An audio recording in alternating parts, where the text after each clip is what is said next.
it's not like a Perush on Tehillim. He's really relating to the core of what's happening in the history of Israel, and through that, the history of the world.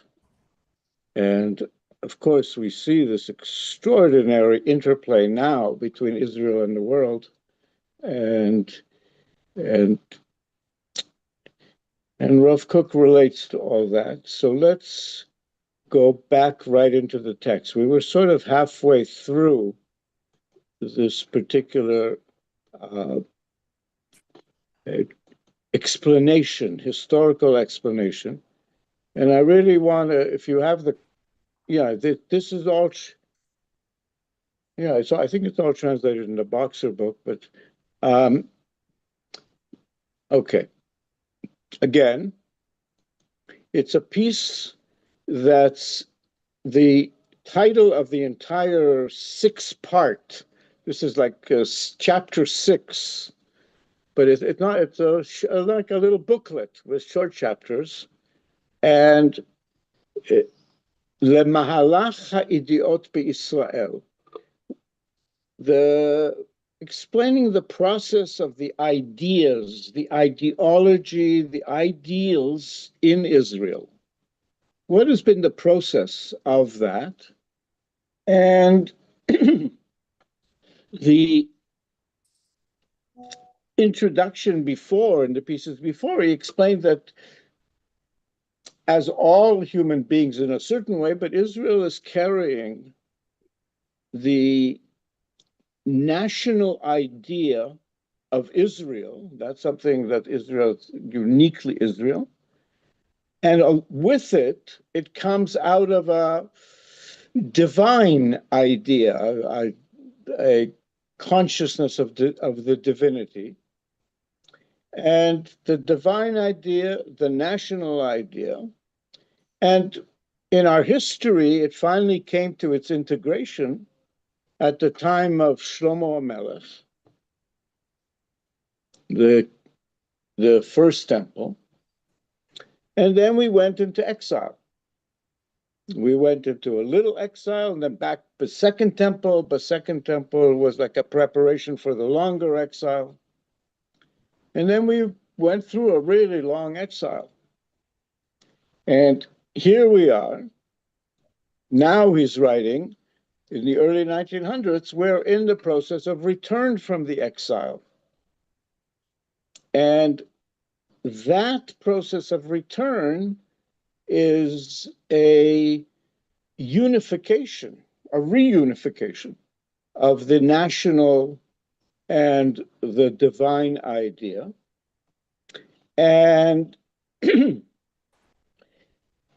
so now let's go into the text. I'm going to read it a little bit back from where we ended. I'll just go straight into the English. It'll make it easier. But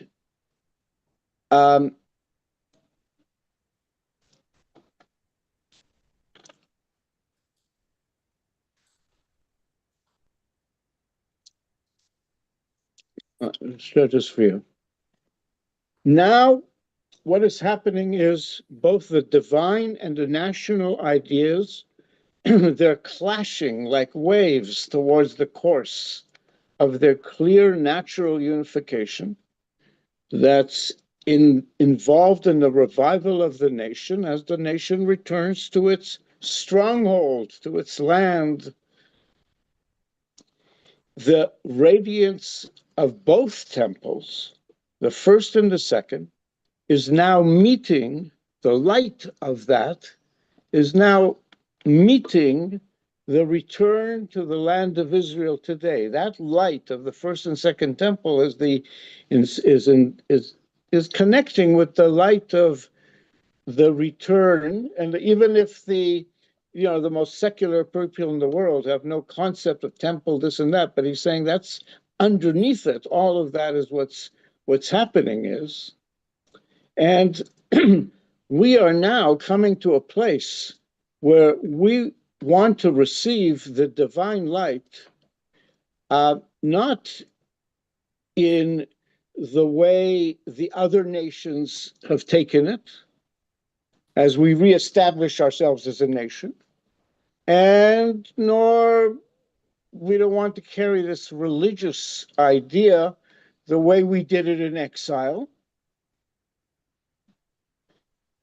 or not just the national idea as just that, but all of these together. This is what this return is about, is the fusing of the divine, the religious, the national, and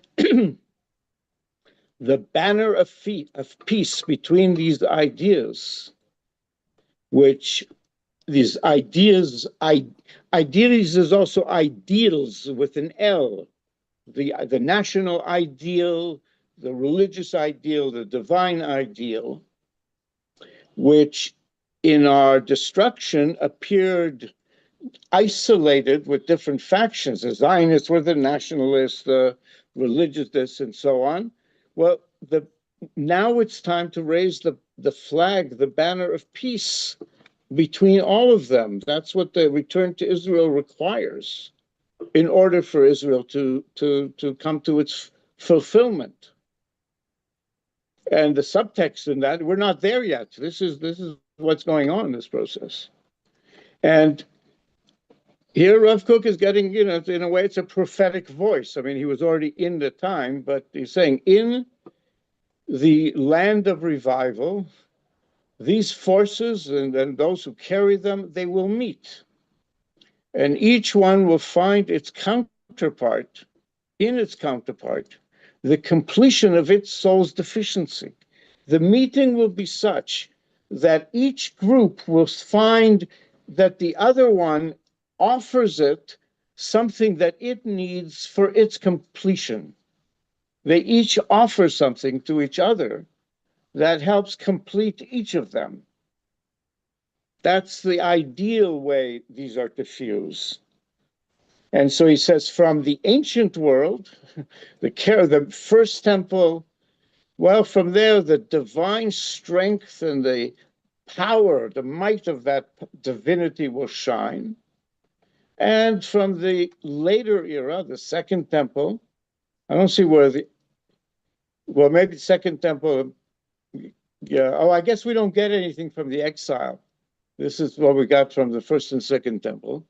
And then those were the second temple.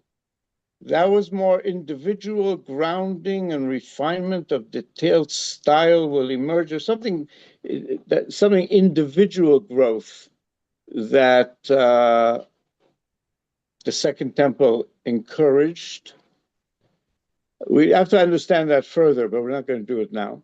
But in every case, life itself, as we are returning to its place of greatness, the return to Israel, the return to all of that, to our spirit, to our physicality, life will add new, expanding acquisitions.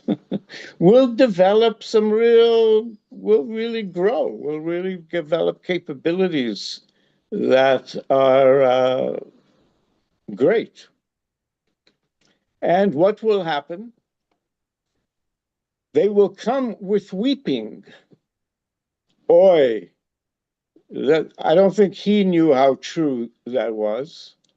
He says that the return, there'll be weeping involved, and we got that also from Kol HaTor, the Vilna Gaon's teachings.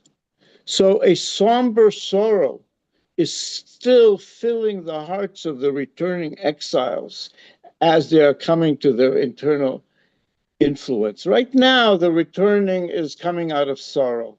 We just had a big war, and then it's been a long exile. And this somber...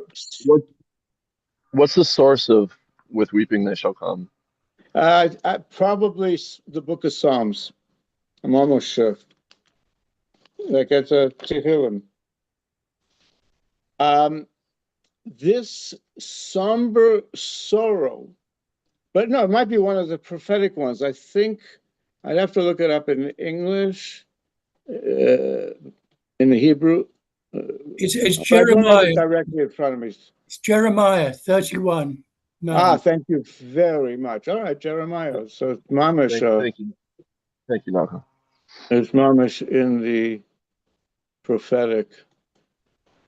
So a somber sorrow still fills the hearts of the returning exiles as they're coming to their eternal inheritance. And this was caused by the interruption of the exile and everything the exile did between the supreme divine influence and its fullness and national vigor, and then the religious influence during the terrible distancing from any foundational standing for the eternal light of the nation's totality.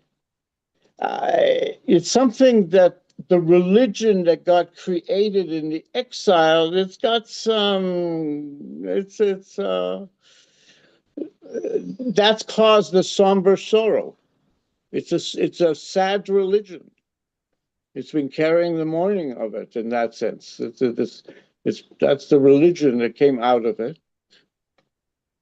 But the good news is, as soon as a spark of redemption begins in the spirit, as it started to in the last couple of 100 years, and since the light of the divine national idea, which is demanded by the very nature of the Israelite soul, it's the spark of redemption,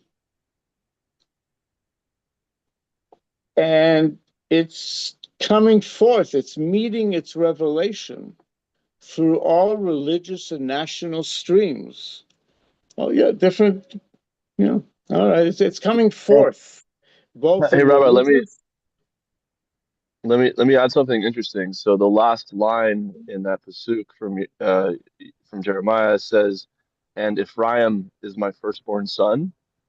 So it kind of speaks to Mashiach ben Yosef as the first, right? As the first return. That makes sense, yeah. Yeah. Yeah, well, the sadness and all that, that is all definitely Mashiach ben Yosef. So the echo, but then what will happen is, well, and the ransomed, where's this one from? This is from Yeshayahu, right? The ransomed, yeah. And then what will happen is Pduye, Yudke, Vavke, Yeshuvun. Pduyim is they were redeemed, they were ransomed. That sort of will return. And Ba'u Betzion Barina, and they'll come to Zion with Rina, with joy, with shouting, Vesimchat Olam al Rosham, and eternal joy upon their heads. Sason Vesimcha Yasigun, they will attain Sason Vesimcha Nasu Yagon Va'anacha, and they'll get rid of agony and sighing, sorrow and sighing. They'll get rid of, and this is really an evolution from we begin with crying, but at a certain point we will be able to go past that. And that in that particular Yeshayahu has got more description of that, but let's go back to the text. So now the spark of redemption is coming forth, a new song, and the ransomed returning to Zion with singing and everlasting joy. This is what's beginning to be heard. And when the mind is filled by the unified, wholesome influence of these ideas, and it settles into a clear reckoning, light will be revealed upon all the pathways of the life of Dat Moshe Yehudit. So this is very interesting. I looked for more to explain what that means in this context, because usually the phrase Dat Moshe Yehudit is a specific thing about, it's a reference to a Gemara, and they learn the laws of modesty as under Yehudit.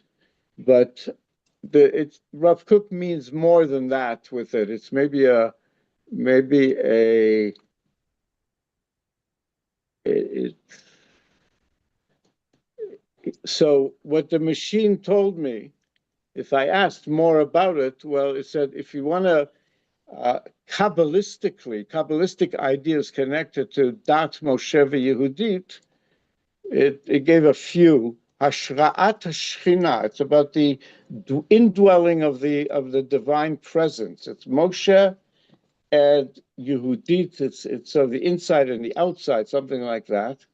And then it talks about books, Yarain, where it talks about it's yeah, that it's also tools that we'll use in order to Hashra'at Shechina ve'Ruach HaKodesh Babayit, that will be bringing in the Shechina and Ruach HaKodesh in our own homes. So it is some sort of fusion, it's some sort of bringing in of the feminine and integration of the male and the female. I think is being implied there, because this is what he's saying. The return to Israel is going beyond. We're not up here to copy the religion we did in Europe, and perhaps this is also one part of it. It will be an evolution that will be Dat Moshe Yehudit. And that fusion of Moshe and Yehudit will be upon all the commandments of the Torah and all their details performed with honor and with desired intent. So we'll be doing all that with in a much more whole way. And then he says, specifically in those shma'ayot, shimiot, I guess that's how it's pronounced, those commandments that we heard, and yet we don't have any ideas what they are. So let's just look which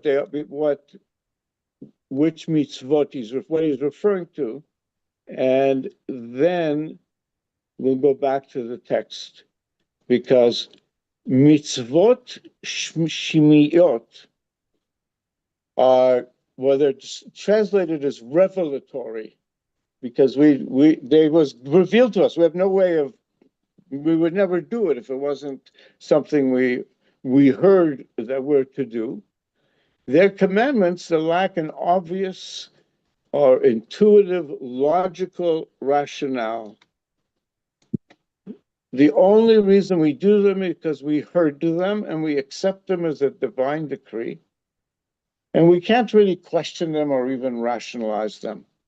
And these are called usually the chukim, and it's like the red heifer, the scapegoat, the prohibition of meat and milk, shatnez, I guess even breach milah in a certain way.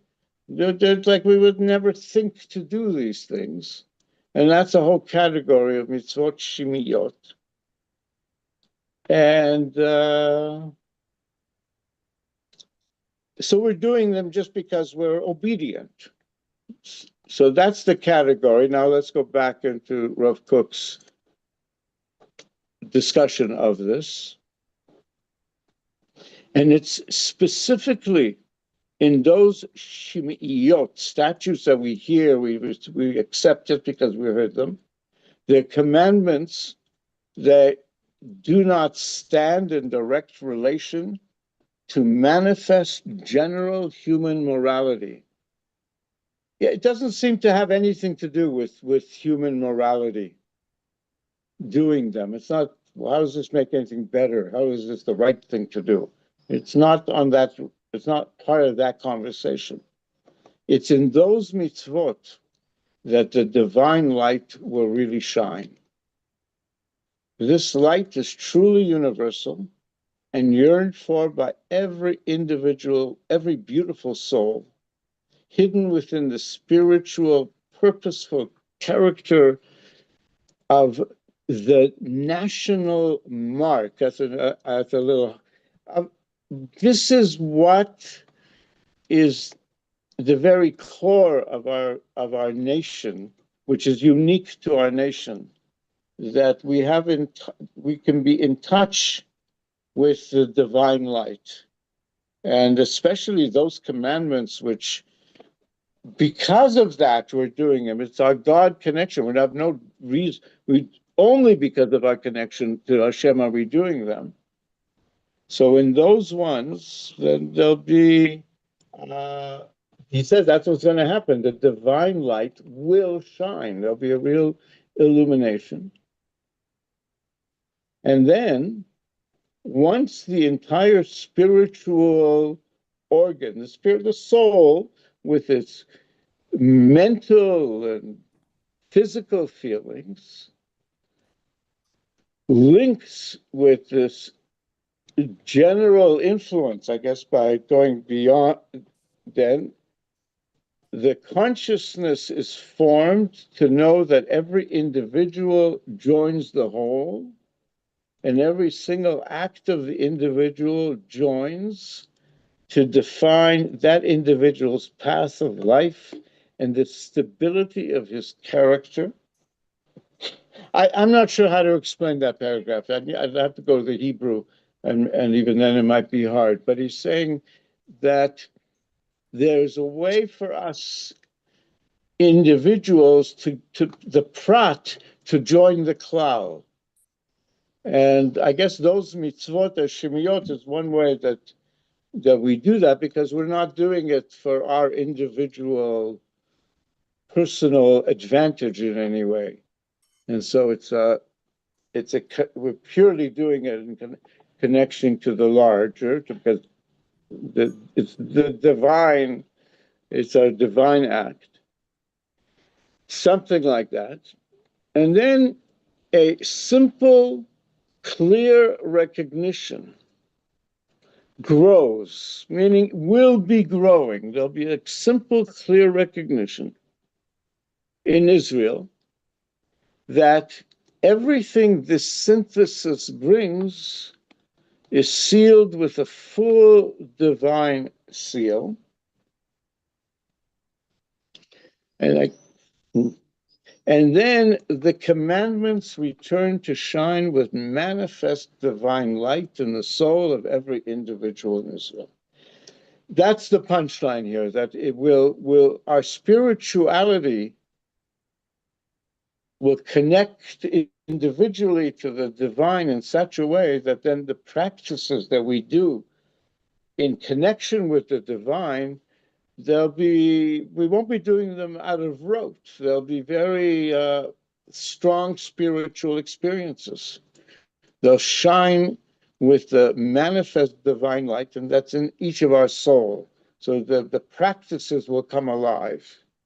That's what he seems to be describing there.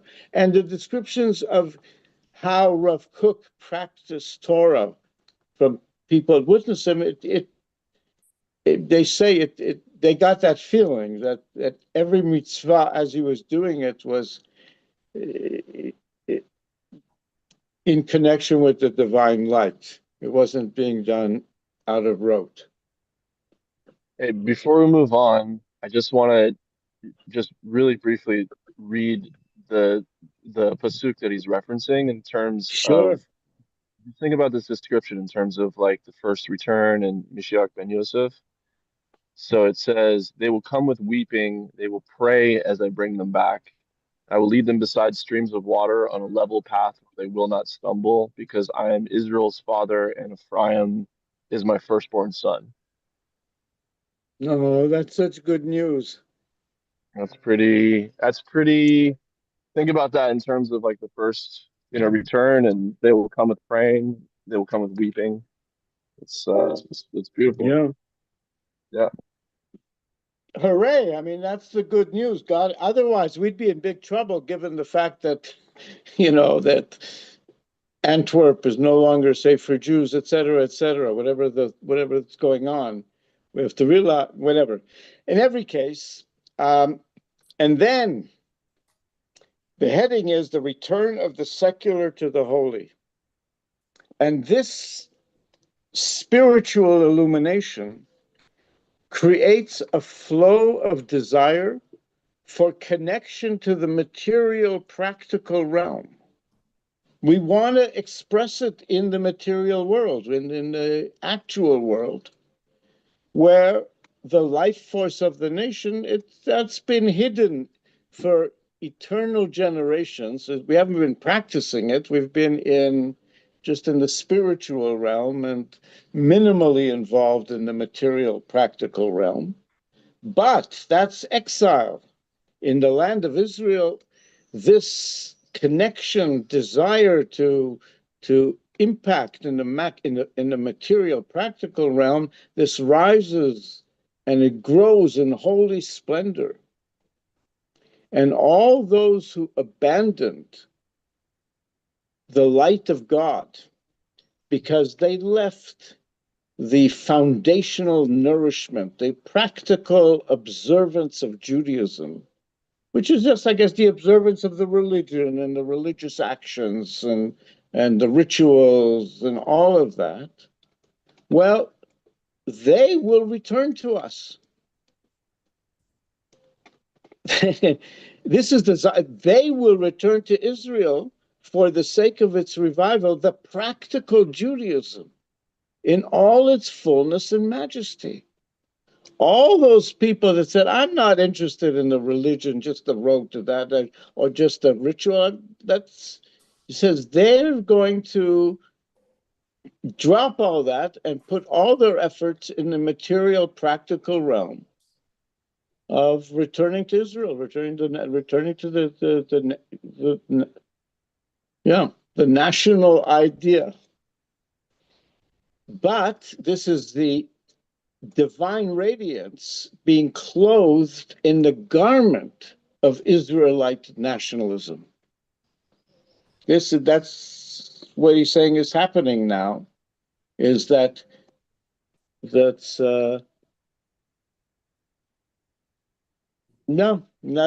Zionism and not only Zionism, but I mean that's a whole category.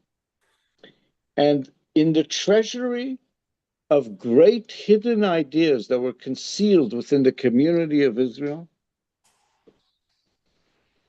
in the place where the hand of destruction did not reach, these lovers, the practical ones who care about Israel practically, and the ones who care about it spiritually, these ideas of the community of Israel, the national and the divine, they walk in harmony as they were at the very inception of the soul of the soul.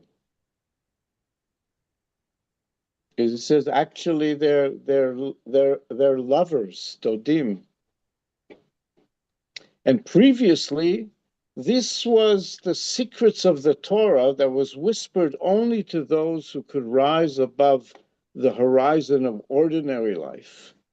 We knew this, that the secrets of the Torah said, yes, that Israel is about the restoration and the physical world is the divine and all of that, which is understood in the Sitrei Torah. But now, early 1900s, that the world has been refined and the community of Israel has begun to feel its inner righteousness. Who we are, wait a minute, we are Israel. And they look upon the exile with shame and contempt. Why we go, let's go to Israel, let's be Israel. And therefore, in this, the internal demand for the unification of the national and the divine ideas is growing. The national spirit, found scattered here and there and grieving hearts, they've been mourning, oh, Jerusalem, mourning. Well, that spirit will rise and it'll come to life from the scent of the divine soul. It'll be sensing, fragrancing, smelling the divine soul. That's what's moving it. Is there is that and they understand that it requires action and so forth. And what will happen is the national soul will adorn its vessels to find a place for the divine light that seeks its role. And of course, this is what religious Zionism, or Rav Kook is all about. But that the nation, the vessels of the nation, are tools, how we do things. Vessels is really the the tools of our life. Will find a place for the divine light. We'll be able to bring the divine light into our into our tools, into our vessels, and that way to illuminate the darkness of the earth through the strength of Israel and the exaltation of their pride. It's on that level, and may we be blessed to illuminate the darkness of the earth through the strength of Israel's unification with the divine. And from here, once we do this fusion, where our national will adorn, yeah, it'll be integrated with the delight. Then, and this is the ending of it, that's why. From here, the wisdom of Israel and its true literature can begin to go forth for the salvation of our people, to revive it with the dew of its resurrection. We'll create a literature of Israel. We won't be a literature of the divine. And Rav Kook is, of course, the best example of that. But let's read the end of it here in the Hebrew. And then there's a last quote, the very last line. But he says, Haruach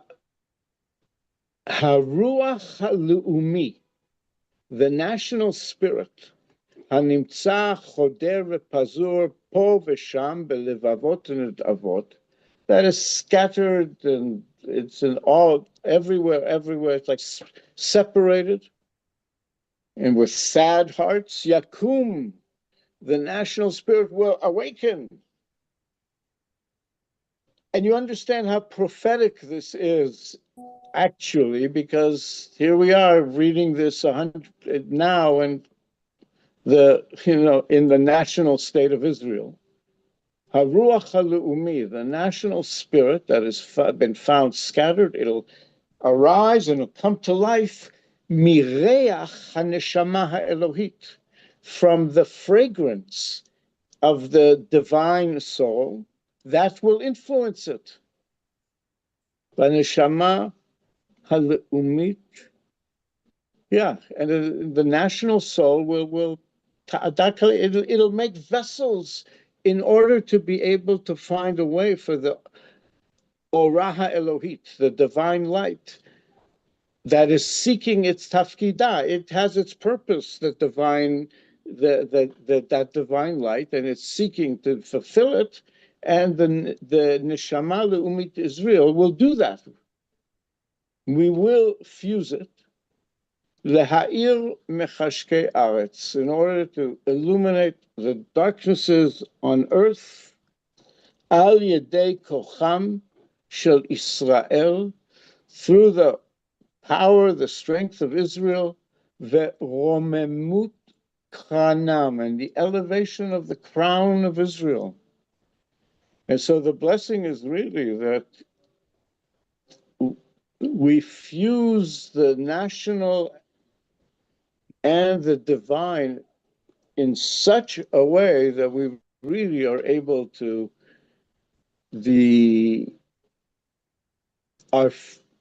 our capacity to connect with the divine, which is something that's uniquely sort of Israel, gives huge power, because it's the finite tapping into the infinite.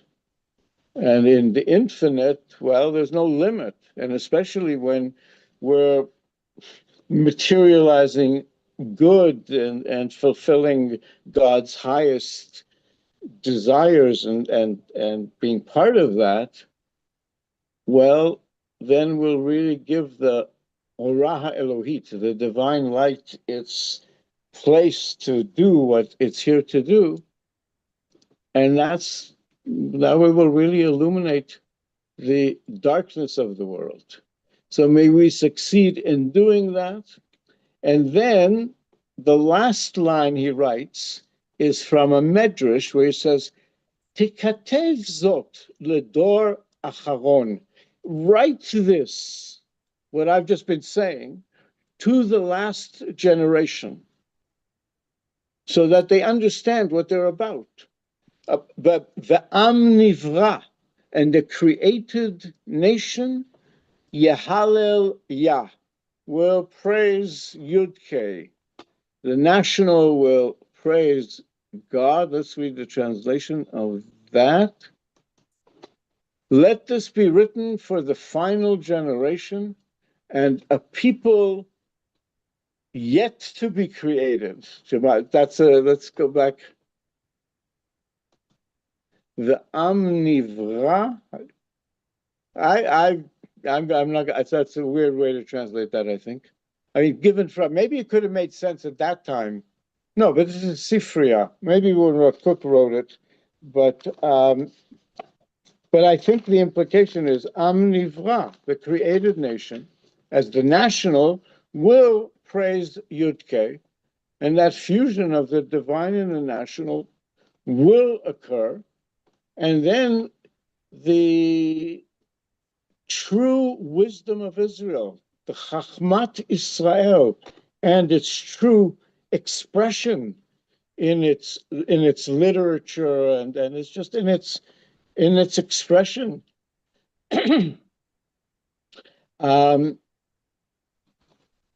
will come forth. Leyesha amenu, that it'll liberate our people. Lahachyoto, and really bring us to life. Betal tchiato, in the dew. And dew is sort of that which gives life, the moisture for our tchia, revival, rebirth, renewal, which we are, of course, very far along in that process. And yet we still see that there's still a ways to go to the final fusion. So I want to bless us that we're able to understand that this is what we're here to do. And that we're able to fuse the divine ideals into everything that the nation, the people, the nation state of Israel does, and in such a way that we really maximize the divine flow and into the world. And in that way, the light will just melt all the darkness, just eliminate all the darkness. And we'll be living in the Edenic experience that the divine wishes for us and created us in order for us to experience it. And everybody in the world will be living in a background like Netanel. He's thinking of, imagine if everybody in the world could be sitting, in right, in his little ocean front. And may our learning and yearning bring immediate victory to Tzva Haganah Israel, and immediate victory to all the defenders of Israel against all the attackers in everywhere they're attacking, in every place they're attacking. It's gone way beyond the borders of Israel now. And healing to all the wounded, and how many wounded are in these events, and comforting to the mourners and everybody. It must be very scary. And elevation to all the holy souls. I mean, things come to their absolute the victory of good immediately. B'mhera b'yameinu v'nomar. Amen.